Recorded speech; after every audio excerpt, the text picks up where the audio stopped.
فاسألوا أهل الذكر إن كنتم لا تعلمون بالبينات والزبور. السلام عليكم ورحمة الله وبركاته. الحمد لله رب العالمين والصلاة والسلام على نبينا محمد وعلى آله وأصحابه أجمعين أما بعد. প্রিয় দর্শক, আপনাদের সবাইকে স্বাগত জানাচ্ছি জানতে চাই লাইভ সেশন থেকে। আজকে আমরা 166তম পর্ব শুরু করতে যাচ্ছি। শুরুতে আল্লাহর কাছে তৌফিক কামনা করছি, তিনি যেন আমাদের জন্য সেশনটাকে সহজ করে দেন, আমরা যেন সঠিক কথা বলতে পারি এবং যারা শুনছেন তারা যেন সঠিক কথা মানতে পারেন। আল্লাহুম্মা তাকাব্বাল মিন্না ইন্নাকা আনতাস সামিউল আলিম ওয়া তুব আলাইনা ইন্নাকা আনতাত তাওয়াবুর রহিম। আল্লাহুম্মা আল্লিমনা মা জাহিলনা ওয়া যাক্কিরনা মা নাসিনা ওয়া জিদনা হুদান ওয়া তুকান ইয়া রাব্বাল আলামিন। আমরা প্রথম প্রশ্ন নিচ্ছি তানজিন জাহান এর কাছ থেকে। তিনি বলেছেন, সরকারি চাকরিতে অংশগ্রহণ করতে গেলে পরীক্ষার সময় কান খোলা রেখে পরীক্ষা দিতে হয়। এক্ষেত্রে যারা পর্দা করে তাদের করণীয় কি? এমত অবস্থায় তাদের কি পরীক্ষায় অংশগ্রহণ করা উচিত হবে? মেয়েদের কান তার সতরের অন্তর্ভুক্ত, তার চুল, তার মাথা এবং তার শরীরের অধিকাংশই তার সতর অন্তর্ভুক্ত। অতএব পরীক্ষা অথবা অন্য কোনো কাজে আমাদের নিয়ম হচ্ছে, আমরা যখন ঘরের বাইরে যাব অথবা পরপুরুষের সামনে যাব তখনই এগুলো ঢাকতে হবে। কিন্তু জরুরি কোনো প্রয়োজনে যদি আমাদেরকে মুখ খুলতে হয় কিংবা কান খুলতে হয়, সেটা জরুরত অনুযায়ী জায়েজ হতে পারে। জরুরতটাকে, জরুরত হচ্ছে যেটা ছাড়া আমরা বড় বিপদে পড়ে যাব, বড় সমস্যা, অনেক কষ্টের মধ্যে পড়ে যাব। আর যদি খাদ্যদ্রব্যের ব্যাপার হয়, যেটা না খেলে আমরা মারা যাব। যদি আমাদের ব্যবহারিক জীবনের কোনো বিষয় হয় যেটা ছাড়া আমাদের জীবন চালানো খুব কঠিন, যেমন আইডি কার্ড, যেমন পাসপোর্ট করা, অথবা যেমন পরীক্ষা, এগুলো জরুরি কাজের অন্তর্ভুক্ত। পরীক্ষা না দিলে তো আপনি ডিগ্রি পাবেন না, প্রতিষ্ঠানে আপনি প্রমোশন পাবেন না, ইত্যাদি অনেক সমস্যা। ফলে এক্ষেত্রে আমরা বলবো, যেটা আমাদের করণীয়, কর্তৃপক্ষের সাথে কথা বলা। কারণ আমার কাছে যেটা মনে হয়, মুসলিম সমাজে মেয়েদের কান খোলা রেখেই তার পরীক্ষার হলে বসতে হবে বা মুখ খোলা রেখে বসতে হবে, এমন শর্ত তো আমরা কখনো দেখিনি। তাহলে এখন এই শর্তগুলো আসছে কেন? আসছে কিছু ব্যক্তি যারা ধর্মদ্রোহী অথবা ইসলাম বিদ্বেষী, তাদের কারণে এসছে। তারা নিজের চিন্তা চেতনাকে সরকারি চিন্তা হিসাবে চালিয়ে দিচ্ছে অথবা প্রশাসনিক নির্দেশনা হিসাবে চালিয়ে দিচ্ছে। ফলে এই জায়গাটা আমাদের অবশ্যই করার কিছু আছে। আমাদের যারা বিশিষ্ট ব্যক্তিবর্গ আছেন, আমাদের হয়তো আত্মীয় স্বজন, আমাদের ভাই বেরাদার, বাবা চাচা, এই ধরনের প্রভাবশালী ব্যক্তিরা এক্ষেত্রে অবশ্যই তাদের পরামর্শ তারা প্রশাসনকে দিতে পারে, স্কুল কলেজ ইউনিভার্সিটি কর্তৃপক্ষকে দিতে পারে, যাতে মুসলিম মেয়েরা তাদের পর্দার অধিকার নিয়েই তারা পরীক্ষা দিতে পারে। আমরা বলবো যে প্রাথমিকভাবে আমাদের মেয়ের অভিভাবকরা এভাবে চিন্তা করবেন, এবং তারপর যখন দেখবেন যে হয়তো খুবই খারাপ লোকের পাল্লায় পড়েছেন এবং সেখান থেকে উত্তরণের আর কোনো সুযোগ নেই, পরীক্ষা দেওয়ার জন্য হয়তো কানটাকে খোলা রাখতে হচ্ছে, তাহলে জরুরতের দিক থেকে আপনারা সেটা রাখবেন। কারণ আমাদের জন্য, মেয়েদের জন্য এসএসসি, এইচএসসি কিংবা এই পরীক্ষাগুলো খুবই জরুরি, খুবই জরুরি। এগুলো বাদ দিয়ে তো সে তার জীবন চালাতে পারবে না। যদিও এখানে ভিন্ন দৃষ্টিভঙ্গিও কাজ করে। অনেক সময় অনেকে ভাবেন যে না, আমি কান খোলা রাখবো না, আমার পরীক্ষার দরকার নেই। যদি ততটা আজিমতের মধ্যে কেউ থাকেন তাহলে থাকতে পারেন, শরিয়া সেখানে নিষেধ করবে না। কিন্তু আসলে আমাদের মেয়েদের শিক্ষা দীক্ষার প্রয়োজন আছে, তাদের ডিগ্রিরও প্রয়োজন আছে বলে মনে করি। তানিয়া সুলতানা 3টে প্রশ্ন করেছেন। বলেছেন, পরীক্ষায় যদি অন্যের খাতা দেখে লেখা হয় তাহলে সে পরীক্ষার সার্টিফিকেট দিয়ে কোথাও ভর্তি হওয়া যাবে? এটা একটা কবিরা গুনাহ। এটাকে গিশ বলা হয়, দুর্নীতি, পরীক্ষায় দুর্নীতি, নকল করা। আরেকজনের খাতা দেখে লেখার কোনো অপশান নাই। কোনো ব্যক্তি যদি সে নকল করে পাশ করে তাহলে তার সার্টিফিকেট গ্রহণযোগ্য হবে কিনা? উত্তর হচ্ছে গ্রহণযোগ্য না হওয়ারই কথা। কিন্তু এটা কে বিচার করবে, তাই না? একজন যদি বলে হ্যাঁ আমি কিছু নকল করেছি, আরেকজন বলে আমি একটু বেশি নকল করেছি, আরেকজন বলে আমি 1/3 নকল করেছি, অতএব এটা একটা অ্যাবস্ট্রাক্ট জিনিস যেটার আলোকে সার্টিফিকেট বাতিল করাটা খুব কঠিন, তাই না? এটা আমাদের প্রশাসনিক নিয়মের মধ্যেও পড়ে না যে যেই শিক্ষার্থীরা পরীক্ষা নকল করে পাশ করেছে সে নিজে বলছে যে সে নকল করেছে, কিন্তু তার কোনো প্রমাণ কিংবা অন্য কোনো কিছু আমাদের কাছে নেই।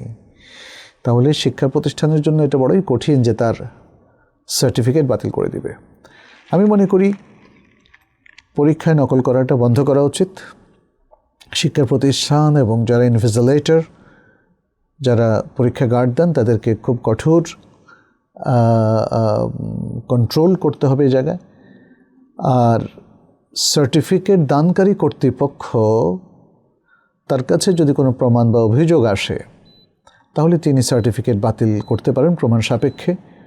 অন্যথায় ভ্যালিড সার্টিফিকেট দিয়ে পরবর্তী ডিগ্রি অর্জন করা যাবে না বা পরবর্তীতে কোনো চাকরি করা যাবে না, এমন ফতোয়া দেওয়া মুফতি সাহেবের পক্ষে সম্ভব নয়। আমরা বলবো, যদি কোনো পরীক্ষার্থী মনে করে যে তিনি নকল করেছেন এবং তার এই সার্টিফিকেট আসলে বৈধ নয়, তাহলে তিনি সার্টিফিকেট ছেড়ে ফেলবেন, সার্টিফিকেট ফেলে দেবেন এবং তিনি এই সার্টিফিকেটের বিনিময়ে কোনো কাজ করবেন না, তাকেও অবলম্বন করবেন। কিন্তু দ্বিতীয় তৃতীয় পক্ষের জন্য এটাকে জাস্টিফাই করাটা খুবই কঠিন। এই যেমন আপনি আমাকে জিজ্ঞেস করেছেন যে ওই সার্টিফিকেট দিয়ে কোথাও ভর্তি হওয়া যাবে কি না। আমার কাছে যদি দেন, আসেন ওই সার্টিফিকেট নিয়ে, এবং আমি যদি দেখি যে এটা একটা জেনুইন ভ্যালিড সার্টিফিকেট, তাহলে তো আমি আপনাকে সুযোগ করে দেব। আর আমি আপনাকে সুযোগ করে দিলে আপনি সেখানে অংশগ্রহণ করতে কোনো বাধা নাই। কিন্তু আপনার ব্যাপারটা তো আপনি জানেন, আপনি নকল করেছেন, অন্যায় করেছেন। অতএব আমি বলবো যে কোনো ধরনের অন্যায় বা নকল করবেন না। অতীতে যদি করে থাকেন তওবা করে ফেলুন। আর যদি মনে করেন যে আপনার সার্টিফিকেটটা আসলে তার ভ্যালিডিটি থাকাটা উচিত না, তাহলে আপনি নিজেই সেই সার্টিফিকেটটাকে নষ্ট করে ফেলুন। কর্তৃপক্ষের কাছে যাওয়ার প্রয়োজন নেই। ওই সার্টিফিকেট একবার নষ্ট করে ফেললে আর সেটা দিয়ে আপনার কাজ করার তো সুযোগ থাকবে না, তাই না? তো কিন্তু যে কর্তৃপক্ষ এই সার্টিফিকেটটা পাবে সে এটার ভ্যালিডিটি পরীক্ষা করবে, কর্তৃপক্ষের কাছে জিজ্ঞেস করবে সার্টিফিকেটটা জেনুইন কিনা। তারা জেনুইন বললে তিনি আপনাকে সুযোগ দেবেন। সেই সুযোগ আপনি নেবেন কিনা ভেবে দেখেন। খ, দ্বিতীয় প্রশ্নটা আপনি করেছেন, উপবৃত্তির ফর্মে তো অনেক তথ্য দিতে হয়, যেমন বাড়ি কিসের তৈরি, বাড়ির ছাদ কিসের তৈরি। এই তথ্যগুলো যদি ভুল দেওয়া হয় তাহলে উপবৃত্তির টাকাটা হালাল হবে কিনা। তথ্য যদি ইচ্ছে করে আপনি ভুল করেন, মিথ্যাচার করেন, তথ্য বিভ্রাটের একটা ভুল ইচ্ছাকৃতভাবে সম্পাদিত হয়, তাহলে অবশ্যই এই তথ্যের বিনিময়ে যে ইনকামটা আপনি পাচ্ছেন সেটা আপনার জন্য হালাল হবে না। কিন্তু যদি এটা নিছক ভুল হয়, ইচ্ছার বিরুদ্ধে, মানুষের মানবিক দুর্বলতার কারণে, তাহলে এটা আপনার জন্য হালাল হবে এবং ভুলের জন্য আপনি আল্লাহর কাছে ক্ষমা চাইবেন। আপনি তৃতীয় প্রশ্ন করেছেন, গ প্রশ্ন, বাড়িতে যদি ছেলেদের শীতের কাপড় পরা হয় এটা কি ঠিক হবে? ছেলেদের শীতের কাপড় মেয়েরা যদি পরে ঠিক হবে কিনা? জায়েজ আছে। ছেলেরা বলতে তো নিজস্ব কাছের মানুষই, হয় বাবা, নয় চাচা, নয় ভাই, তাই না? তাহলে একে অন্যের পোশাক পরতে কোনো অসুবিধা নেই। পোশাক মানে কাপড়ের যে পোশাক। এখন যদি আপনি ছেলেদের পোশাক পরে বাইরে যান, সেটাতে মেয়েদের উপর একটা অবজেকশন আছে। আর ঘরের ভেতরে সোয়েটার, এগুলো তো একই জিনিস দেখতে আসলে, তাই না? সোয়েটার, চাদর, এই টাইপের অনেক পোশাক আছে কমন পুরুষ নারীর জন্য। আবার নারীদের স্পেশাল পোশাক, পুরুষরা পরাটা মোটেই সঙ্গত হবে না, এবং পুরুষদের পোশাকও নারীদের জন্য সঙ্গত হবে না। নারীরা যেমন পুরুষদের মতো ট্রাউজার বা প্যান্ট, পুরুষদের মতো শার্ট এগুলো পরবে না, আর পুরুষরা নারীদের মতো ব্লাউজ কিংবা এরকম আরও যে সমস্ত নারীদের পোশাক আছে যেমন স্কার্ট এগুলো তারা পরবে না। আশরাফুল হাসান আমাদের কাছে তার প্রশ্নটি পাঠিয়েছেন। তিনি বলেছেন, জোহরের সালাত ও আসরের সালাত একা একা আদায় করলে কি ইমামের মতো জোরে জোরে তাকবীরগুলো বলতে হবে নাকি নীরবেই বলা যাবে? আচ্ছা, জোহর আসর এটা আমরা জানি যে কেরাত আস্তে আস্তে পড়ে, এটাকে মাখফিয়া বলা হয়, আরেকটা হলো জাহরিয়া। তবে নীরব কেরাতের এগুলো হচ্ছে সালাত। এখানে কেউ যদি একাকী পড়েন তিনি কি তাকবীরগুলো জোরে দিতে পারবেন? উত্তর হচ্ছে হ্যাঁ, পারবেন, জায়েজ আছে। আবার তিনি যদি তাকবীরগুলো মাখফিভাবে অর্থাৎ একটু গোপনভাবে দেন তাহলে সেটাও জায়েজ আছে। আচ্ছা, এরপরে আশরাফুল হাসান আরও প্রশ্ন করেছেন। তিনি প্রশ্ন করেছেন আপনার এবারের ওমরার অভিজ্ঞতা সম্পর্কে জানতে চাই। আলহামদুলিল্লাহ, আমরা এবারে প্রায় 13 দিনের একটা সফরে মক্কা মদিনায় কিছু সময় কাটিয়েছিলাম। কোনো সন্দেহ নেই ওমরা অত্যন্ত ফজিলতপূর্ণ একটি আমল, যেখানে তাওয়াফ, সাই সহ আর অনেকগুলো ইবাদত করার সুযোগ তৈরি হয়। এবারের ওমরায় আমরা আসলে মক্কায় বেশি সময় কাটিয়েছি, ভালো লেগেছে, কারণ আবহাওয়াটা ছিল খুবই চমৎকার। আমাদের দেশ থেকে যারা যাবেন তাদের জন্য খুবই সহনীয় একটা আবহাওয়া। আমরা ভেবেছিলাম হয়তো মদিনা অনেক ঠান্ডা হবে, কিন্তু আমরা যখন গেলাম 26শে নভেম্বর, তখনও দেখলাম যে আবহাওয়াটা খুবই মডারেট, সুন্দর, নাতিশীতোষ্ণ টাইপের। আমরা 1 ডিসেম্বর দেশে ফিরি। আপনি আরও প্রশ্ন করেছেন যে উমরার সফরের সময়গুলো কিভাবে কাজে লাগানো যেতে পারে।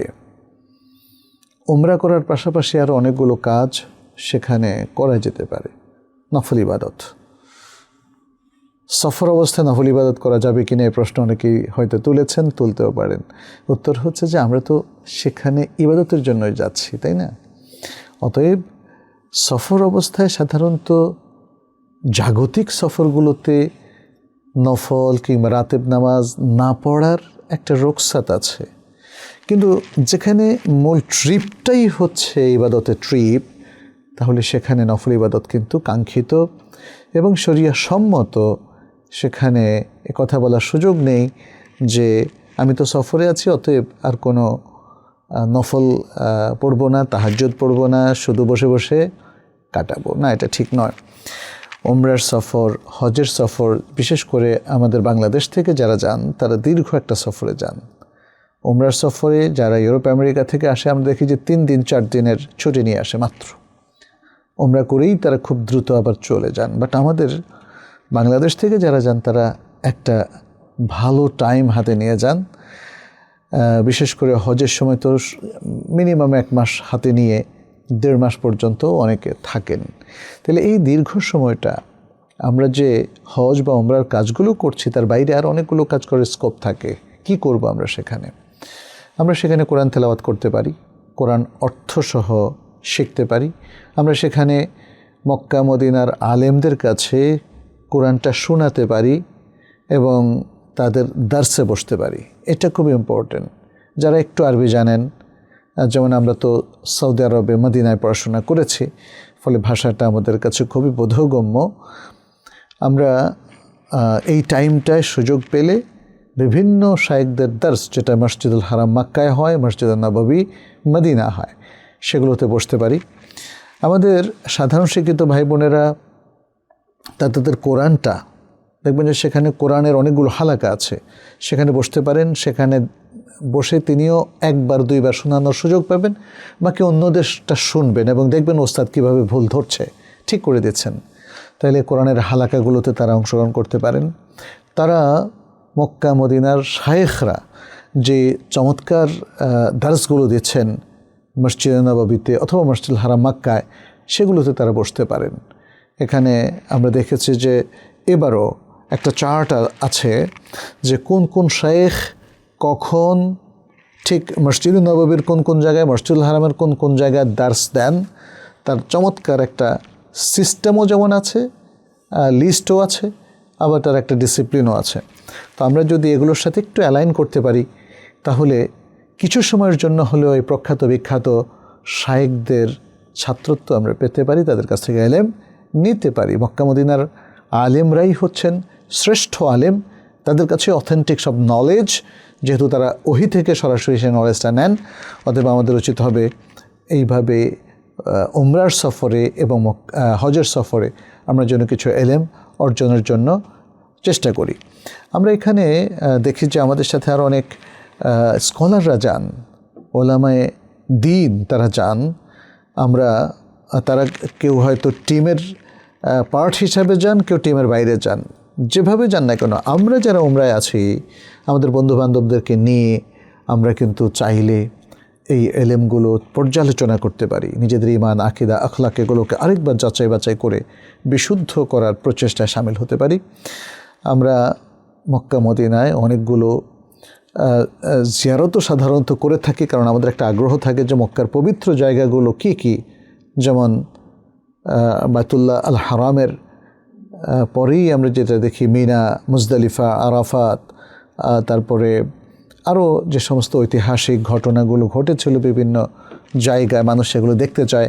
বদরের প্রান্তরে অনেকে গিয়ে বদরকে রিকল করতে চায়, ওহুদের প্রান্তরে গিয়ে ওহুদকে একটু রিকল করতে চায় যে ওহুদের কী শিক্ষা রয়েছে, বদরের কী শিক্ষা রয়েছে আমাদের জীবনে, হুনাইনের কী শিক্ষা রয়েছে, তায়েফ যুদ্ধের কী শিক্ষা রয়েছে, ইত্যাদি ইত্যাদি। ফলে আমাদের সফরের মধ্যে এগুলো নিয়ে আমরা ভাবতে পারি। আমরা উমরার ইতিহাস, বাইতুল্লাহর ইতিহাস, আমরা মক্কা মদিনার স্থানগুলোর যে বিশাল মর্যাদা, মাকানা, এবং সেগুলোর সাথে সংশ্লিষ্ট আমাদের যে হুকুম আহকাম আছে সেগুলো আমরা জেনে নিতে পারি, এবং হাতে কলমে এগুলো জেনে নেওয়ার মধ্য দিয়ে আমরা আমাদের এলেমটাকে শানিত করতে পারি, আমরা অনেক বেশি আলোকিত হতে পারি, এবং আমাদের দেশ দশের মানুষদেরকে আমরা সে আলো বিতরণ করতে পারি, কারণ এ তো এলেমের আলো। ফলে আমার কাছে মনে হয় যে উমরার সফরে অনেকগুলো ভালো ভালো কাজ করার সুযোগ আছে। আমরা সেখানে একটু দান খয়রাত করতে পারি, তবে প্রফেশনাল ভিক্ষুকদেরকে অ্যাভয়েড করাটা ভালো, যারা পেশাদার ভিক্ষুক। কিন্তু এর বাইরে সত্যিকারের অভাবী কিছু বিদেশের প্রবাসী ভাই বোনদের কথা আমরা জানি, তাদের কাছে সাহায্য পৌঁছানো যেতে পারে। তারা অনেক সময় এই সমস্ত সাহায্য মানে তারা নিতে চান না, কিন্তু আমরা যদি খোঁজ খবর নিয়ে দেখি তিনি বিপদে আছেন, তাহলে তাদেরকে আমরা মক্কা মদিনায় কিছু সাহায্য দিতে পারি, কিছু চাল কিনে দিতে পারি, ডাল কিনে দিতে পারি, খেজুর কিনে দিতে পারি ইত্যাদি। আবার হাজিদের মধ্যেও কিছু কাজ করতে পারি আমরা। হাজিদের মধ্যে অনেকে বিপদে পড়েছেন, তাদেরকে কিছু সাহায্য করতে পারি। তবে যেটা বললাম, প্রফেশনাল ভিক্ষুকদেরকে দেবেন না। আর হাজিদেরকে আমরা, যদি কেউ আগ্রহী হয়, আপনি ভালো কোরআন পড়তে পারেন, তাহলে কোরআন শেখান, মানুষকে একটু জমজমের পানি খাওয়ান, ঘুরে ঘুরে সবাই আপনার জন্য দোয়া করবে। এভাবে অসংখ্য ভালো ভালো কাজ করার সুযোগ আছে। আরেকটা কাজ আমি করি, উমরার সফরে গিয়ে বিভিন্ন লাইব্রেরিতে আমি একটু যোগাযোগ করি, দেখি নতুন কি বই এসেছে।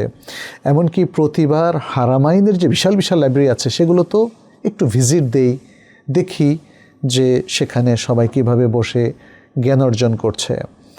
আমরা আরেকটা কাজ করি, সেটা হলো মক্কা মদিনায় গেলে বিশেষ করে ইউনিভার্সিটিগুলো একটু ভিজিট করি। যেহেতু ইউনিভার্সিটিতে অনেক বড় বড় স্কলাররা আছেন, তলেবুল ইলমরা আছেন, তাদের সাথে একটু বসে ইন্টারাকশান করা, দেশ দশ এবং মুসলিম উম্মার কল্যাণ নিয়ে একটু আলোচনা করা ইত্যাদি।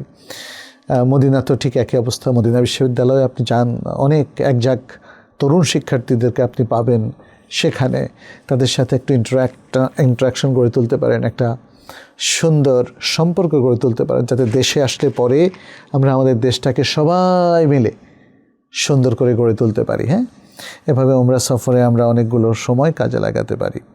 আমাদের যাদের সামর্থ্য নেই তারা কীভাবে উমরা করতে পারি?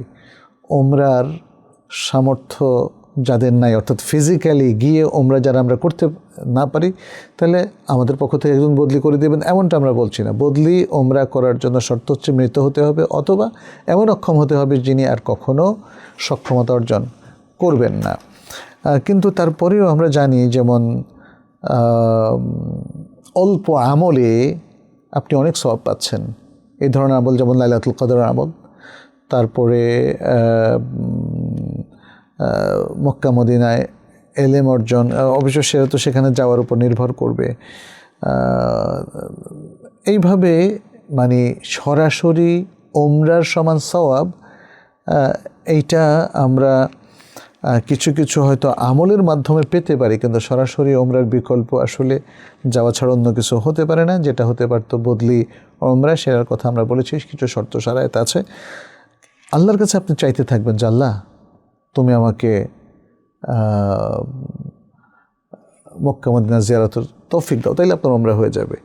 আর ওমরার যে সওয়াবগুলো এসেছে, যেমন কোবায় নামাজ পড়া, সেটা তো মদিনাবাসীদের ক্ষেত্রে প্রযোজ্য হতে পারে। আমরা তো বাংলাদেশ থেকে কোবায় নামাজ পড়তে যেতে পারবো না, যদি যেতে পারি তখন আমরা ওমরাও করতে পারবো। যাই হোক, আমার কাছে মনে হয় এই যে আমাদের সবার মধ্যে একটা আগ্রহ, একটা বিশেষ মানে রগবাত লক্ষ্য করা যাচ্ছে যে আমাদের ওমরা করার বিশাল ইচ্ছা রয়েছে। আল্লাহ যেন আমাদের সকল ভাই বোনদেরকে যারাই ওমরা করার ইচ্ছা পোষণ করেছেন তাদেরকে তৌফিক দান করেন, আমিন। মোহাম্মদ নাহিদ হাসান বলেছেন, 5 ওয়াক্ত সালাতের ইমামতির চাকরি করে বেতন খাওয়া কতটুকু শরিয়াসম্মত? আচ্ছা, কিছু মানুষ কটাক্ষ করে খোঁটা দেয় ইমামতি করে বেতন নেওয়ার জন্য, যার ভুক্তভোগী আমি। ইমামতি ও মুয়াজ্জিনি করে বেতন নেওয়ার শরঈ বিধান দয়া করে জানাবেন। আচ্ছা, এখন ইমামতির চাকরি করে বেতন দেওয়া যাবে কিনা, এটা নিয়ে আমাদের ওলামায়ে কেরামের মধ্যে ইখতিলাফ আছে। তবে কটাক্ষ করা উচিত নয়, একদল আরেক দলকে কটাক্ষ করা উচিত নয়। এটা সূরাতুল হুজুরাতের মধ্যে আল্লাহ তাআলা নিষেধ করেছেন। পুরুষরাও যেন তাদের গোত্রীয় কোনো অন্য পুরুষের প্রতি কটাক্ষ না করে, নারীরা যেন না করে। অতএব আমাদের জন্য এই কটাক্ষ করাটা জায়েজ হবে না। তারা কটাক্ষ করছে বেতন নেওয়ার কারণে, কিন্তু আসলে একটু দেখলে আমরা বুঝবো যে বেতন নেওয়ার বিষয়টা কি। এখানে আমরা দেখি যে যেহেতু এটা একটা ইবাদত, এই জন্য একদল উলামা বলেছেন যে এখানে বেতন নেওয়া যাবে না। এদের মধ্যে ইমাম ইবনে কুদামা সহ আর অনেকেই আছেন। ইবনে কুদামা, ইমাম আহমদ ইবনে হাম্বল রাহিমাহুল্লাহর কাছ থেকে তারা এই বর্ণনাটা নিয়েছেন যে কেউ যদি শর্ত করে টাকা নেয় নামাজ পড়ানোর বিনিময়, তাহলে এটা জায়েজ হবে না। তার পেছনে সালাত পড়তে নিষেধ করেছেন। লা তুসাল্লি খালফা মান ইউশারিত ওয়ালা বা'সা ইয়াদফাউ ইলাইহি মিন গায়রি শারত। তবে যদি সে শর্ত না করে তাহলে তাকে কিছু রিমুনারেশন, রিওয়ার্ড দেওয়া যাবে, যেহেতু এটা একটা ওয়াজিফা। তাহলে তারা বলছেন যদি কেউ দুই পক্ষ একমত হয়ে শর্ত করে বেতন নির্ধারণ করে, এটা জায়েজ হবে না। এবং একই কথা বলেছেন শাফি মাযহাবের ওলামায়ে কেরাম। তারা বলেছেন ইভেন তারাউইহের ক্ষেত্রে এবং অন্যান্য নফলের ক্ষেত্রেও কোনো ব্যক্তিকে রেন্ট করা যাবে না, ইমাম হিসাবে তাকে নির্ধারণ করে তাকে টাকা দেওয়া যাবে না। এখানে আমরা দেখি যে এই হাম্বলি এবং শাফি মাযহাবের ওলামায়ে কেরাম এরকম আরও অনেক কথা বলেছেন। দ্বিতীয় যে বিষয়টা আমরা দেখি, যে দ্বিতীয় মত, সেটা হচ্ছে ওলামায়ে কেরামের একদল বলেছেন যে না, ইমামতি একটা ওয়াজিফা, এটা এক জায়গায় নিজেকে আবদ্ধ রাখা, একটা মসজিদের খেদমত গার হিসাবে তিনি নিজেকে প্রতিষ্ঠিত করেছেন। ফলে এই যে একটা রেস্ট্রিকশন, তার একটা স্যালারি আছে। তিনি একটা কমিটমেন্টে এসেছেন এই প্রতিষ্ঠানের সাথে, মসজিদের সাথে, যে তিনি সালাত পড়াবেন 5 ওয়াক্ত বা 2 ওয়াক্ত বা 1 ওয়াক্ত 3 ওয়াক্ত যতটুকুই পড়ান। তাহলে তাকে সে অনুযায়ী উজরত দেওয়া যাবে, সে অনুযায়ী তাকে তার প্রাপ্য অধিকার দিতে শরিয়া কোনো নিষেধ করে না। আচ্ছা, তাহলে এখানে আমরা দেখি যে অনেকগুলো ফাতাওয়া আছে, ওলামায়ে কেরামের মধ্যে বিভিন্নমুখী কথাবার্তা আছে। ইবনে আব্দুল বার আল মালিকি রাহিমাহুল্লাহর কথাটা আমি এখানে উল্লেখ করে তারপর আরও 2-1টা কথা বলে শেষ করব এই মাসআলা। ইবনে আব্দুল বার আল মালিকি রাহিমাহুল্লাহ তিনি তার আল কাফি গ্রন্থে বলেন যে ওলামায়ে কেরাম ইখতিলাফ করেছেন যে মানুষের ফরজ নামাজ কিংবা নফল নামাজের ক্ষেত্রে ইমাম ধার করা যাবে কিনা, ইমামকে রেন্ট করা যাবে কিনা, ভাড়া করা যাবে কিনা। তার মানে হচ্ছে, যেমন ধরেন আমরা 5 ওয়াক্ত নামাজ পড়ি, এখন একজন ইমামকে নির্ধারণ করতে পারবো যে তার ওয়াজিফা হবে আমাদেরকে লিড করা 5 ওয়াক্ত নামাজে, অথবা আমাদের সামনে যেমন তারাবি নামাজ আছে, তাহাজ্জুদ নামাজ, কিয়ামুল লাইল আছে, সে সমস্ত নফল নামাজের জন্য, এগুলো আমাদের জন্য নফল, সেখানেও কি ইমামকে আমরা নিতে পারবো কিনা, একজন ইমামকে কথার ভিত্তিতে বা একটা উজরাতের ভিত্তিতে নিতে পারবো কিনা। এক্ষেত্রে যেটা আমরা দেখলাম যে হানাফি মাযহাবের উলামায়ে কেরাম তারা প্রত্যেকে বলেছেন যে তালিমুল কোরআনের জন্য, নামাজ পড়ানোর জন্য, ইমামতির জন্য, আজানের জন্য টাকা নেওয়া যাবে, তবে এটা লিযরুরা, কারণ তাদের তার কোনো প্রফেশন নাই। অতএব তাদের যেহেতু এটাই মেইন প্রফেশন, 5 ওয়াক্ত আজান দেওয়া অথবা খেদমত করা অথবা সালাত লিড করা, অতএব তারা এটার উপর উজরত পাবেন। আর এখানে আমরা দেখতে পাচ্ছি ওলামায়ে কেরামের মধ্যে অনেকেই কারণ দর্শিয়েছেন যে আগের ওলামায়ে কেরাম কেন নিষেধ করেছেন, পরে আমরা কেন এটাকে জায়েজ বলছি। তিনি বলছেন যে আগের ওলামায়ে কেরাম সহ শেষ জমানার মানুষ ইহতেসাবান এটা করতো, আল্লাহর কাছে সবের আশা এটা করতো, ফলে এত বেশি সংখ্যক ইমাম মুয়াজ্জিন ছিল যাদেরকে আল্লাহর ওয়াস্তে পাওয়া যেত। ফলে তারা মনে করেছেন যে তাহলে এটা টাকা দিয়ে করা ঠিক হবে না। আর পরবর্তীতে এখন কিন্তু আল্লাহর ওয়াস্তের মানুষ পাওয়া যাচ্ছে না, ফলে তারা বলছেন এটা জরুরা, এটা একটা জরুরা সিচুয়েশন, যে এখন আমাদের মসজিদগুলো ফাঁকা হয়ে যাবে যদি আমি পয়সা দিয়ে ইমাম না রাখি। আর তাছাড়া এখানে সবচেয়ে বড় কথা হচ্ছে যে এটা জরুরাতান দেওয়া যায় ব্যাপারটা এমনও নয়। আসলে এটা হচ্ছে তাকে আমরা সালাত লিড করার অতিরিক্ত দায়িত্ব দিচ্ছি, যে তিনি এই মসজিদে খেদমতটা দিবেন। এবং একজন ইমামের দায়িত্ব তো শুধু সালাত লিড করা না, সে কমিউনিটিকে লিড করবে, সে কমিউনিটিকে আলোকিত করবে, সমৃদ্ধ করবে, সে জ্ঞানের সাধক হবে এবং জ্ঞানের ঝান্ডা নিয়ে সবার কাছে কাছে পৌঁছে যাবে, সে কাউন্সেলিং করবে, ফ্যামিলি কাউন্সেলিং, মাল্টিপল টাস্ক এবং জব এখানে করার একটা বিশাল সুযোগ আছে। ফলে এই যে এতগুলো দায়িত্ব মসজিদ কর্তৃপক্ষ তাকে দিয়েছে, তাই মসজিদ কর্তৃপক্ষ তাকে একটা ভালো স্যালারি দেওয়া উচিত। এই মতটাই বেশি শক্তিশালী। এখানে আমরা দেখি যে ইমাম মালিক তার ব্যাপারে ইবনে আব্দুল বার তিনি উল্লেখ করেছেন যে ওলামায়ে কেরাম এখানে ইখতিলাফ করেছেন। মালিক নেওয়াটাকে অপছন্দ করেছেন, তবে তার অন্যান্য যে ছাত্র কিংবা আসহাবরা রয়েছেন তারা বলেছেন এটা জায়েজ হতে কোনো অসুবিধা নাই। আর এটাকে জায়েজ করেছেন মদিনাবাসীদের একদল ওলামায়ে কেরাম। আর ইমাম আহমদ ইবনে হাম্বল থেকেও বলা হয়েছে যে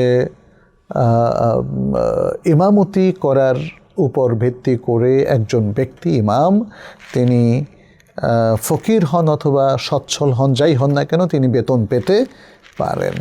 তো আজকের যুগে এটার উপর ফতোয়া দেওয়া হয়েছে। ফলে আমরা বলবো 5 ওয়াক্ত সালাত হোক, অন্য নফল সালাত হোক, যদি ইমামদেরকে আমরা বেতন দেই অথবা ইমামদের জন্য আমরা অকেশনালি যেমন তারাবির সময় কিছু হাদিয়া তোহফা দেই, এটা জায়েজ আছে, এতে নামাজ বাতিল হবে না এবং এটাকে শরীয়ত নিষিদ্ধ বলা যাবে না। স্বামী স্ত্রী তালাকের পরে সন্তান কার কাছে থাকবে এ বিষয়ে ইসলাম কি বলে? স্বামী স্ত্রী এর তালাক হয়ে গেলে সন্তানদের অনেক বড় বিপদ। সন্তান যদি ছোট থাকে তখন সে বুঝবে না, বড় হলে বুঝবে। তো আমরা ধরে নিচ্ছি স্বামী স্ত্রী যখন সেপারেট হলো তখন তাদের সন্তানরা ইনফ্যান্ট, আরবিতে বলে রাদিয়া, দুগ্ধ পানকারী সন্তান। তাহলে এই সন্তান কার হকে থাকবে? এই সন্তান থাকবে মায়ের কাছে ইলা সিন্নাত তামিজ, তার মানে এমন একটা বয়সে পৌঁছা পর্যন্ত যে বয়সে সে সব কিছু ভালো মন্দ বুঝতে পারে, পুরুষ মহিলার মধ্যে পার্থক্য বুঝতে পারে, ভালো মন্দ সে বুঝতে পারে। এখানে অনেকগুলো হাদিস আছে। আব্দুল্লাহ ইবনে ওমর রাদিয়াল্লাহু তাআলা আনহুমা থেকে বর্ণিত, এক মহিলা নবী সাল্লাল্লাহু আলাইহি ওয়াসাল্লামের কাছে এসে বললেন যে ইয়া রাসূলুল্লাহ, আমার স্বামীর সাথে তো আমার কাট অফ, সে এখন সন্তান নিয়ে যেতে চায়, আমি কি করব? আমি সন্তানকে রাখতে চাই। তখন নবী সাল্লাল্লাহু আলাইহি ওয়াসাল্লাম মহিলাদের জন্য সন্তানকে নির্ধারণ করে দিলেন। আবার আমরা দেখি যে এই যে ছোট্ট শিশু মায়ের কোলে থাকার পরেও যেহেতু মা বাবা বিচ্ছিন্ন হয়ে গেছেন, তাহলে তার খোরপোশ এর দায়িত্ব কিন্তু আবার বাবার। বাবা তাহলে খোরপোশ দিবেন, রাখবেন মায়ের কাছে। যখন সিন্নুত তামিজটা চলে আসবে, ডিস্টিংগুইশ করার বয়স, তখন সাধারণত বাবার কাছে যাওয়ার কথা। সন্তানকে তখন আর মা তার নিজের কাছে ধরে রাখতে পারবেন না। তো যদি এখন মা বলেন যে আমি দিতে চাই না এবং বাবা বলেন যে আমি নিতে চাই, তাহলে এরকম ডিসপুটের সময় এই সেন্নুত তামিজে শিশুকে বিচারালয়ে বা আদালতে নিয়ে আসা হবে এবং বলা হবে তুমি কার সাথে থাকতে চাও। কারণ আমরা জানি যে যখন এরকম তালাকের ঘটনা ঘটে তখন স্বামী স্ত্রীর মধ্যে সম্পর্ক সবচেয়ে খারাপ দিকে নেমে যায় এবং তারা প্রত্যেকেই সন্তান নিয়ে টানাটানি করে। এটা তাদের ইগোরও একটা ব্যাপার, জেদেরও একটা ব্যাপার, আমার সন্তানকে আমি মানুষ করব। কিন্তু শরিয়া সম্মত উপায়গুলো আমাদের অনেকেরই না জানা থাকার কারণে আমরা ছাড় দিতে পারি না। ফলে তালাকের পরে, স্বামী স্ত্রীর তালাকের পরে সন্তানদের বড়ই দুরবস্থা হয়। এমত অবস্থায় সন্তানকে জিজ্ঞেস করা হবে যখন একটা পরিণত বয়সে পৌঁছে তুমি কার সাথে থাকবা, বাবার সাথে না মায়ের সাথে, তখন তাকে এখতিয়ার দেওয়া যাবে। এ প্রসঙ্গেও সুনান তিরমিজির মধ্যে একটা হাদিস নবী সাল্লাল্লাহু আলাইহি ওয়াসাল্লাম এখতিয়ার দিয়েছিলেন। আর আগের যে হাদিসটা আমি উল্লেখ করলাম যে এক মহিলা এসে নবী সাল্লাল্লাহু আলাইহি ওয়াসাল্লামের কাছে তিনি তার সন্তানের ব্যাপারে অভিযোগ করলেন যে আমার স্বামী নিয়ে যেতে চায়। তো তখন নবী সাল্লাল্লাহু আলাইহি ওয়াসাল্লাম বলছেন যে না, সন্তান মায়ের কাছে থাকবে। এটা ইমাম হাকিম, ইমাম আহমদ বর্ণনা করেছেন, হাকিম এটাকে সহি বলেছেন এবং তার সাথে ইমাম যাহাবীও একমত হয়েছেন। আব্দুস সালাম বলেছেন আমার বোন ও দুলাভাই আমাকে ৫ লক্ষ টাকা উপহার গিফট করেছে। তারা আমাকে বলে যে ব্যাংক অ্যাকাউন্ট করে সে অ্যাকাউন্টের নমুনি আমার ভাগ্নিকে করে ফেলতে বলে, এভরি ইয়ার করে রাখতে বলে। আমার নিজ স্বাধীনভাবে সেই টাকা আমি ব্যবহার করতে পারবো না, আত্মীয়তা সম্পর্ক নষ্ট হবে, তাই তাদের মতের বিরোধিতা করতে পারছি না। আমার প্রশ্ন ওই ৫ লক্ষ টাকার জাকাত কি আমাকে দিতে হবে? আমার ধারণা যে এই টাকা আপনাকে দেয় নাই, কারণ আপনার ভাগ্না মানে আপনার সেই বোনের ছেলে বা মেয়ে, ভাগ্নি বলেছেন। তাহলে তাদের স্বামী স্ত্রীর কথা হচ্ছে তাদের সন্তানকে আপনি নমিনি করলে তখন আপনার নামে এফডিআরটা করবে, কিন্তু এফডিআর মালিক হবে কে এটা আপনি ক্লিয়ার করেন না। এফডিআর মালিক কি তারাই থাকবে না আপনি থাকবেন? তারা কি আপনাকে শুভঙ্করের ফাঁকি দিচ্ছে যে বলছে যে ধরো এটা তোমার কাছে অ্যাকাউন্টে রেখে দাও, তবে তুমি খরচ করতে পারবে না আমাদের অনুমতি ছাড়া? তাহলে এটাকে ওনারশিপ বলে না। ওনারশিপ বা মালিকানা বলে যখন আপনার কাছে দেওয়া হল আপনি যেভাবে ইচ্ছা বৈধভাবে সেই সম্পত্তিকে ব্যবহার করবেন। তাহলে এখানে কিন্তু সেটা মিসিং। অতএব আপনার আত্মীয় বা আপনার ভগ্নিপতি কিংবা আপনার বোন আসলে একটা কারসাজি করছেন। তারা আপনাকে গিফট দেন না। গিফট দিলে তাইলে এই রেস্ট্রিকশনটা থাকতো না যে এটা করো, টাকা তুলতে পারবে না, এখানে এফডিআর করো, এফডিআরটা শুধু তোমার ভাগ্নি জানবে আর কেউ জানবে না। এগুলো যে হুরিয়াতুল মিল্ক, যেটা স্বাধীন ব্যক্তি মালিকানার সাথে এটা কন্ট্রাডিক্টরি এবং এটা ইসলাম অ্যালাউ করবে না। আচ্ছা, শামীম আক্তার বলেছেন বর্তমান সময়ে পড়াশোনা থেকে বিচ্ছিন্ন করার জন্য অনেক উপকরণ তৈরি হয়েছে, এর মুহূর্তে কিভাবে একজন সফল ছাত্র হওয়া যায়? আপনার কাছে কিছু নসিহত চাচ্ছি। ধন্যবাদ শামীম আক্তার। এই প্রশ্নগুলো তো এখন আর কেউ জানতে চায় না। আমি বলবো যে সফল ছাত্র হওয়ার জন্য লাগাতার পড়াশোনা করতে হবে। ছাত্রদের তো আসলে খেলাধুলা, ডিসিপ্লিন মেনটেন, একটু ঘুম ছাড়া আর কিন্তু কোনো কিছু করার সময় সময় নষ্ট করার সুযোগ নেই। তাদেরকে অনেক জিনিস জানতে হবে, অনেক পড়তে হবে। তাহলে পড়াশোনা থেকে যদি তারা বিচ্ছিন্ন হয় তাহলে তারা বিপথে চলে যাবে। এখন ইন্টারনেট বড় ধরনের প্রবলেম, ক্রিকেট, ফুটবল, বিশ্বকাপ, অমুক তমুক, নাটক ফাটক, এগুলো আমাদেরকে বিচ্ছিন্ন করে দিচ্ছে। তো আমরা পড়াশোনার জন্য ডিসিপ্লিন মেনটেন করতে হবে, মেন্টর লাগবে, শিক্ষকদের সাথে কানেক্টেড থাকতে হবে, টিচারদের গাইডলাইন অনুযায়ী আমরা চলবো ইত্যাদি। এইভাবে যদি আমরা চলতে পারি তাহলে আশা করা যায় যে পড়াশোনা থেকে আমরা বিচ্ছিন্ন হব না। কারণ কোরআন তো শুরুতে বলছে ইকরা বিসমি রাব্বিকাল্লাযী খালাক। আর আমাদের সিরিয়াস হতে হবে। আমাদেরকে জানতে হবে যে আমার দুই কারণে জ্ঞান অর্জন করার প্রয়োজন। এক, আল্লাহর কারণে, কারণ আল্লাহ সম্পর্কিত জ্ঞান, আখিরাত সম্পর্কিত জ্ঞান, দিন সম্পর্কিত জ্ঞান, এটা আমার জন্য নাজাতের সবচেয়ে বড় কারণ। এটা ছাড়া আমি কিন্তু ধ্বংস হয়ে যাব। দ্বিতীয় হচ্ছে আমার জাগতিক জ্ঞান। তো জাগতিক জ্ঞান জগৎ সংসারের জন্য যতটা প্রয়োজন ততটা, অতিমাত্রায় দিনকে বাদ দিয়ে দুনিয়াকে বেশি প্রাধান্য দেওয়া যাবে না, দিনই জ্ঞান বাদ দিয়ে দুনিয়ার জ্ঞানকে বেশি প্রাধান্য দেওয়া যাবে না। তাহলে আমরা আশা করি আমরা আল্লাহর বারাকা পাবো। আমরা যেই প্রবলেমগুলো ফিল করছি ফুতুর, পড়াশোনা করতে গিয়ে মনোযোগ নষ্ট হয়ে যায়, পড়তে ইচ্ছে করে না, হ্যাঁ, এগুলো সব চলে যাবে যদি আল্লাহর ভয়, ঈমান, ইখলাস, আখলাক এগুলো আমরা অর্জন করতে পারি। এবং আমাদের শিক্ষার মূল উদ্দেশ্য সেটাই। শিক্ষার মূল যে ফোকাসটা, এটা ধরে রাখতে হবে। শিক্ষার ফোকাস থেকে এবং মাকাসেদ থেকে আমাদের সরে যাওয়া যাবে না। দিদার হোসেন বলেছেন, আমি এক দোকানে চাকরি করি, সেখানে মিথ্যা কথা বলতে হয়, নারী ফিতনাও আছে, এমনকি অনেক কাস্টমারের সাথে প্রতারণাও করতে হয়, অনেক সময় ফরজ নামাজ জামাতে পড়তে পারি না, কিন্তু আমার পরিবার চায় এই চাকরি করি, এই চাকরি কি আমার জন্য জায়েজ হবে এবং এই ইনকাম কি হালাল হবে? আমি কি মা বাবার অবাধ্য হয়ে চাকরি ছাড়তে পারবো? আচ্ছা, প্রথম কথা হচ্ছে মিথ্যা বলা, নারীর ফিতনা জড়ানো এগুলো জায়েজ নাই। খাদ্যে ভেজাল মেশানো কিংবা মানুষকে চরমভাবে ঠকানো, মিথ্যা কসম করে বিক্রি করা এগুলো নিষিদ্ধ, এগুলো করা যাবে না। এখন অনেক কাস্টমারের সাথে প্রতারণা করতে হয়, কথাটা ঠিক না। আপনি কেন প্রতারণা করবেন? প্রতারণা করা যাবে না। মান গাশশানা ফালাইসা মিন্না, আল্লাহ রাসূল সাল্লাল্লাহু আলাইহি ওয়াসাল্লাম বলছেন যে আমাদের সাথে প্রতারণা করলে সে আমাদের অন্তর্ভুক্ত নয়। আচ্ছা, এখন আপনার এই চাকরির মধ্যে বেশ কিছু ভায়োলেশন আছে, শরিয়া লঙ্ঘন আছে, পরিবার চায় এটা আপনি করেন। যেটার মধ্যে প্রচুর ভায়োলেশন আছে, যদি মাইনর ছোটোখাটো ভায়োলেশন থাকে সেটাকে আপনি কারেকশন করে নিলে ওকে। ইভেন মেজর ভায়োলেশনটাও যদি আপনি কারেকশন করে নেন এবং আপনার কোম্পানির তরফ থেকে কোনো ধরনের অবজেকশন আপনার বিরুদ্ধে না আসে, তাহলে এই চাকরিটা আপনি কন্টিনিউ করতে পারবেন। কিন্তু যদি চাকরিতে মুহুর্মুহু আপনাকে খারাপ কাজ করতে হয়, হারামের সাথে সম্পৃক্ত থাকতে হয় এবং কোনোভাবেই আপনি সংশোধন করতে পারছেন না, তাহলে এই চাকরি আপনাকে ছাড়তে হবে, যদিও আপনার পরিবার চায় আপনি চাকরিটা করেন। নাহিদ আফসান বলেছেন, সময় তো শেখ, ওসিডি কি শয়তানের ওয়াসওয়াসা বা কুমন্ত্রণা? সবসময় শয়তান এবং নফসের ধোকায় পড়ে আমরা ইচ্ছাকৃত বা অনিচ্ছাকৃত পাপ করছি। হ্যাঁ, ওসিডি কুমন্ত্রণা।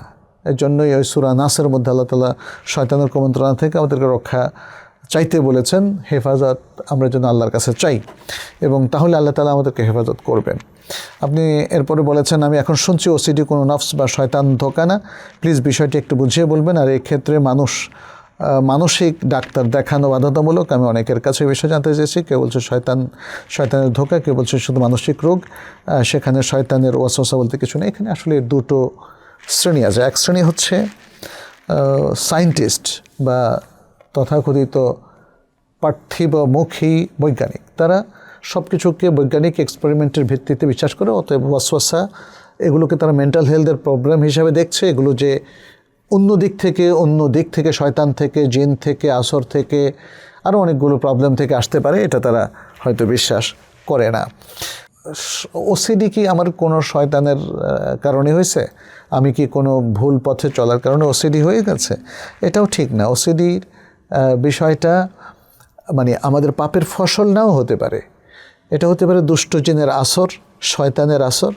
আবার ওসিডি হতে পারে পিওর মেন্টাল হেলথ ভিত্তিক, অর্থাৎ মানুষের মানসিক স্বাস্থ্যের মধ্যে হঠাৎ কোনো তারতম্য দেখা দেয়। এটা জেনেটিক কারণে হতে পারে, আবার নন জেনেটিক কারণে হতে পারে।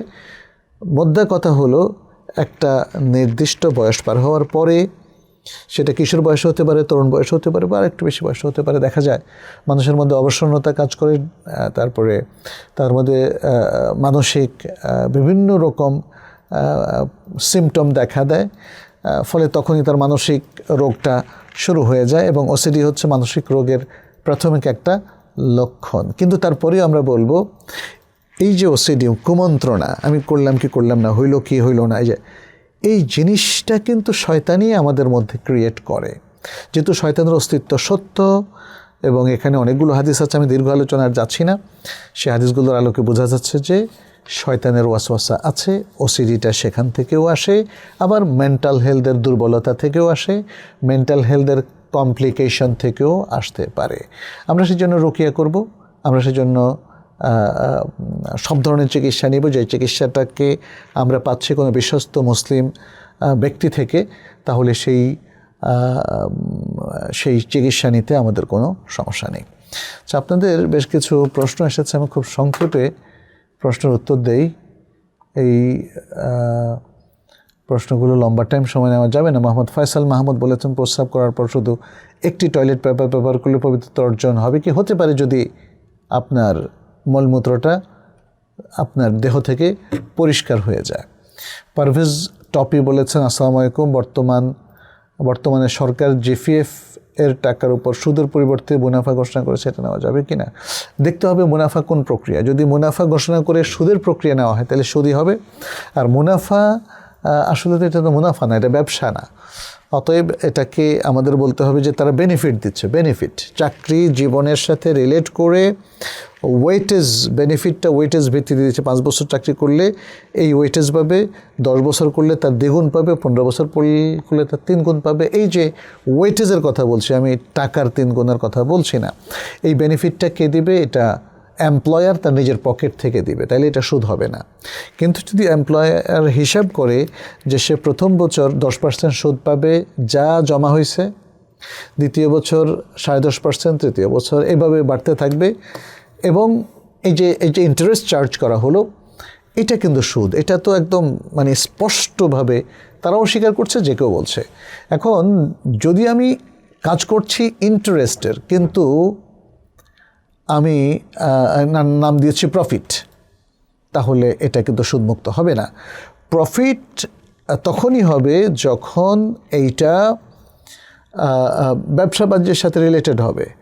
এখন আমরা যে ফান্ডটা এখানে পেয়েছি, এটা তো ব্যবসা বাণিজ্যের ফান্ড না। এটাকে হয় সঞ্চয় বন্ডে লাগাতে হবে, অথবা সরকার বলবে আমি কোনো লাভজনক খাতে লাগাচ্ছি, সেখান থেকে তোমাকে ইন্টারেস্ট দেব, এবং সেটাই হচ্ছে আসলে মূলত। ফলে এখানে জিপিএফ ফান্ড নিয়ে কোনো ব্যবসা বাণিজ্যের সুযোগ আপাতত দেখছি না। এখানে আপনি মুনাফা বললেও মূলত এটা সুদ বলেই গণ্য হবে বলে আমার বিশ্বাস। মনিরা বেগম বলেছেন, আমার ননদ পরকীয়া করে, মানে প্রেম করে বিয়ে করে, তারপর প্রথম স্বামীকে ডিভোর্স লেটার পাঠিয়ে দেয়, পরে সেই বিয়ে 2 ভাই উপস্থিত থেকে হয়। যে বিয়েটা হয় সেই ঘরে একটা সন্তান হয়েছে, আমার স্বামী সহ পরিবারের সবাই সে বাচ্চাকে লালন পালন করছি। আমি আমার স্বামীকে আমার ননদ ও ওই বাচ্চাটির সঙ্গে মিশতে দিতে চাই না। আমি জানি যে সন্তান বৈধভাবে হয় না, এতে আমার কোনো গুনাহ হবে কি না? হ্যাঁ, সন্তানকে তার মা থেকে বিচ্ছিন্ন করা এটা যাবে না, এটা অবশ্যই গুনাহ হবে। আপনারা, এটা একটা জটিল বিষয়, পুরো জিনিসটাকে ছোট্ট প্রশ্নের মাধ্যমে না জেনে একটা কাউন্সেলিং সেশন আপনারা কোনো একজন বিজ্ঞ আলেমে দ্বীন অথবা বিজ্ঞ স্কলার সাথে বসে সেটাকে সমাধান করেন। নায়ামুল ইসলাম বলেছেন, ওসুর জাকাত এগুলো টাকা দিয়ে আদায় করা সম্মত হবে কিনা? না, নির্দিষ্ট পানি, শস্য বা বস্তুর জাকাত সেই জিনিস দিয়ে আদায় করতে হবে। আমরা জানি যে ওসরের জন্য সেখান থেকেই কিছু বের করার কথা বলা হয়েছে। আবার জাকাতের ক্ষেত্রে যেমন আমরা যদি বলি প্রাণীর জাকাত, উট, গরু, ছাগল, সেখানেও গরু, উট বের করতে বলা হয়েছে। আবার যদি এগুলো বিক্রয়ের মালামাল হয়, অরুদ তেজারা যেটাকে বলি, তাহলে সেখান থেকে সম্পদ বের করা সম্ভব হবে। কিন্তু যদি এটা পশুর জাকাত হয়, ক্যাটল, সেখান থেকে পশুই বের করতে হবে। পরে পশু আপনি হয় বিক্রি করে মানুষের মধ্যে টাকাটা বন্টন করেন, অথবা সেই পশুটা কাউকে দিয়ে দেন। আচ্ছা, আমার মনে হয় আজকের সময় আমাদের শেষ হয়ে যাওয়ার কারণে আর কোনো প্রশ্ন আমরা নিতে পারছি না। আপনাদের সবাইকে ধন্যবাদ যারা আমাদের সাথে ছিলেন। আবারও দেখা হবে ইনশাআল্লাহ পরবর্তী সপ্তাহে, আশা করছি। আল্লাহ আমাদের সবাইকে সুস্থ রাখুন, ভালো রাখুন। আজ এ পর্যন্ত। ইহাদা ওয়াসাল্লাল্লাহু ওয়াসাল্লাম আলা নবিয়িনা মুহাম্মদ ওয়া আলা আলিহি ওয়া আসহাবিহি আজমাইন। আসসালামু আলাইকুম ওয়া রাহমাতুল্লাহি ওয়া বারাকাতুহু।